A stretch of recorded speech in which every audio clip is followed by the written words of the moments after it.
Depend करता है। तो ठीक है ना, आप संत समाज जो डिफेंड कर रहा होगा वो भी उसी तरह का होगा।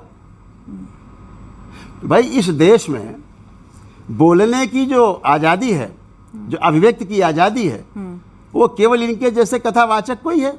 प्रेमानंद महाराज जी ने भी कहा कि लड़कियां अगर 4 पुरुषों के साथ रहकर आती हैं तो वो अपने पति को स्वीकार नहीं कर पाती। मतलब हर कोई महिलाओं लड़कियों को ही नसीहतें दे रहा है। प्रेमानंद जी एक संत हैं और उन्होंने जो बात कही उसका उन्होंने खंडन भी किया और दोबारा रिपीट नहीं किया, उसको रिपीट नहीं किया। ये संत स्वभाव है, स्वीकार कर लेना किसी बात को। लेकिन अनिरुद्धाचार्य जी ने उसी बात को बार बार हर चैनल पे, अपने चैनल्स पे, तमाम जगहों पर, तमाम मंचों पर उन्होंने उन्हीं बात को रिपीट किया जिनको हम नहीं रिपीट कर सकते यहाँ। वो 4 जगह वाली बात कि बच्चियाँ 25 साल तक होते होते ऐसा, मैं यहाँ माताएं बहनें मेरे सब भाई बैठे हैं, क्या इस बात को स्वीकार करते हैं कि जो कहते हैं कि 25 साल तक होते होते बच्चियाँ ऐसा कर लेती 4 जगह, वैसा कर लेती 4 जगह, ऐसा करती क्या बच्चियाँ? ये सब गलत बात कह रहे हैं, गलत बात है, उनका विरोध होना चाहिए।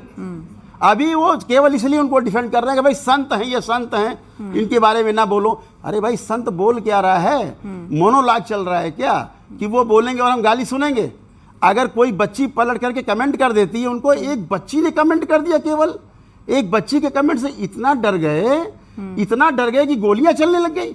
गाली दे रहे थे, अब गाली से गोली तक पहुंच गए। अच्छा, वास्तव में सनातन परंपरा में महिलाओं के लिए क्या स्थान है? क्या सारी नसीहतें, क्या सारे धर्म के जो परंपराएं हैं, पति परमेश्वर है, क्या वो सिर्फ महिलाओं के लिए? आप सही कह रही हैं। इस देश की ऐसी व्यवस्था हालत हो गई है, अग्नि परीक्षा केवल सीता ही देगी, अग्नि परीक्षा माताएं बहनें देंगी, पुरुषों का कोई इसमें दायित्व नहीं है। वो नकारा है, बदमाश है, उनको कोई नहीं पूछ रहा। उनको कोई क्यों नहीं नसीहत देता? उनको कोई क्यों नहीं सही मार्ग बताता? ये बात तो धर्माचार्यों से पूछना चाहिए कि जिस बच्ची के घर में जिसने कमेंट किया, लिव इन के ऊपर कोई बात हुई होगी, तो अभिव्यक्ति की आज़ादी सबको है। अगर आपको आज़ादी बोलने की तो सबको आज़ादी बोलने की है। अगर उसने बोल दिया तो घर में गोली चल रही है, एक खंडन तक नहीं आ रहा इनका।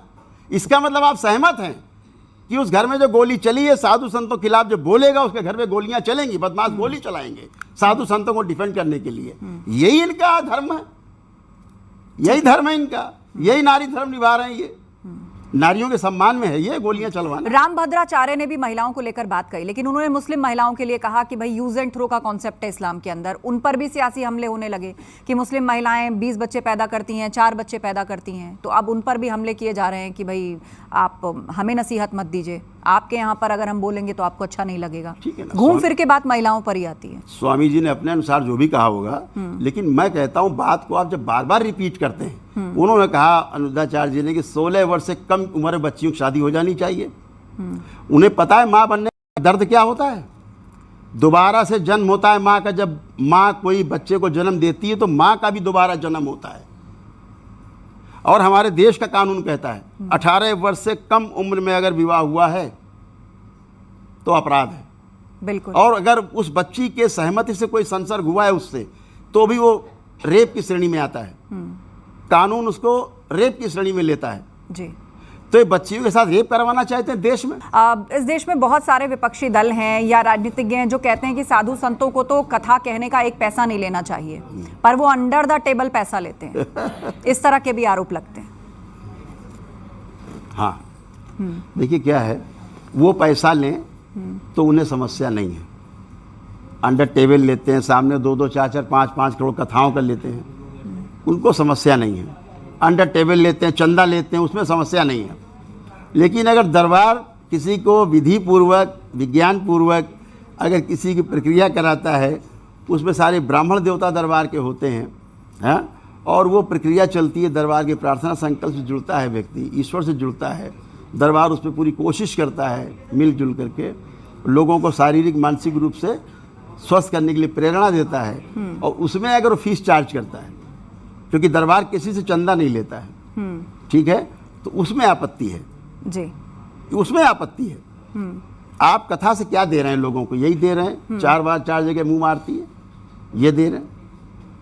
इन्होंने एक कॉन्सेप्ट दिया बच्चों को, लिव इन का एक कॉन्सेप्ट दिया और जम के गाली दी बच्चों को। दरबार उस प्रकार के लिव इन का विरोध करता है हमेशा। जो एक शादीशुदा स्त्री पुरुष किसी शादीशुदा स्त्री पुरुष के साथ अपने पुराने पार्टनर को छोड़ के रहने लगते हैं, हिंदू मैरिज एक्ट का उल्लंघन करते हैं, ये भारतवर्ष में बिल्कुल अमान्य है। ये दुराचार और व्यभिचार की श्रेणी में आता है। दरबार इसका पुरजोर विरोध करता है, ऐसे लिव इन का ठीक है, खंडन करता है। नंबर एक। हाँ। नंबर दो, वो 2 अविवाहित बच्चे, बालिग बच्चे और अविवाहित हैं, अगर वो स्वेच्छा से अगर विवाह करते हैं या साथ रहते हैं और उन्हें भारत के संविधान का संरक्षण प्राप्त है, हमारे न्यायपालिका का भी उनको कवर प्राप्त है, तो इसमें कहां से उन्होंने अपराध कर दिया? इसमें कोई अपराध है? जब भारत का सर्वोच्च न्यायालय उनको कवर देता है कि 2 बालिग बच्चे, 2 अविवाहित बच्चे अगर विवाह कर रहे हैं, साथ रह रहे हैं, इसमें आपत्ति किसको है? देश का सुप्रीम कोर्ट भी इसको अपराध की श्रेणी में नहीं मानता है। हमारी संसद भी नहीं इसको मानती है। हमारे बच्चे बच्चियां अगर कर रहे हैं तो इसमें दोष किसका है? इसको लिव इन मानते हैं वो। बिल्कुल, ये लिव इन नहीं है, ये प्रेम विवाह है, ये गंधर्व विवाह है। गंधर्व विवाह, और इसे गंधर्व विवाह की श्रेणी में जो शास्त्रों में वर्णित है 8 प्रकार के विवाह हैं जी, उनमें से एक विवाह ये गंधर्व विवाह है।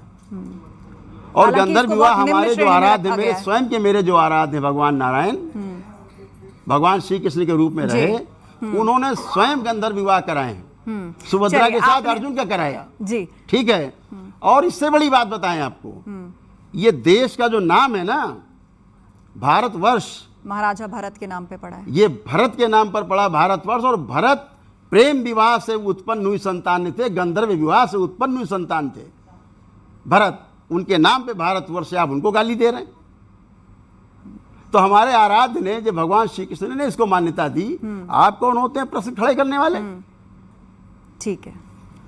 तो पौराणिक काल से लेकर के, द्वापर से लेकर के अगर कलयुग तक, आज हमारा भारत का संविधान, हमारे भारत के न्यायालय, सर्वोच्च न्यायालय उसको कवर दे रहे हैं, बच्चों को संरक्षण दे रहे हैं, तो इसमें क्या आपत्ति है? चलिए, आपने लिव इन रिलेशनशिप को जिस तरीके से डिफाइन किया है, मुझे लगता है बहुत सारे साधु संत बाबा सन्यासी हैं जो उसके विरोध में बयान देते रहे हैं, और उसे लेके देश के यूथ और देश के कानून के बीच में एक चर्चा और एक खिंचाव की स्थिति बनती रही है, लेकिन आपने उसको एक अलग रूट से समझाया है। बहुत बहुत धन्यवाद करौली सरकार जी, आप हमारे स्टूडियो में आए। आप सभी ऑडियंस का बहुत बहुत धन्यवाद। जोरदार तालियों के साथ इस शो को यहीं खत्म करते हैं।